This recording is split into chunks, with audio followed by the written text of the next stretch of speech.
өнгөрсөн жилийн өвөл яг энэ хэсгээр 3 албан станц байж байгаа. Энэ 3 албан станцаар 23-оос 24, 24-с 25-ыг харьцуулахад 1800-аад айлыг чөлөөлсөний араас энд анх удаа яг өвлийн оргилуудын утаа тасраад 22%-аар 3 станцын албан хэмжилтээр 22%-аар буусан гэдэг шуургай штаб дээр танилцуулсан тийм.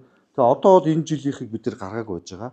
31 хоногтой 12 сар дундаж хэмжилтээр өмнөх оныхтой харьцуулахад яг нүүбээс бол 35% агаарын богино буурсан гэж байгаа. Гэхдээ албан тайлангаа 6 сард өгье гэсэн албажуулаад хамгийн анх сэлбтэй анх газар чөлөөлт эхлүүлээд дэд үүд ихсэлсэн. Сэлб 20 минутын хот эхлээд 2601 тавцыг чөлөөлөөд одоо бол бүтээн байгуулалт нийт одоо инженерингийн эхлэлийн 13 багцаа бол 708% гүйцэтгэлтэй.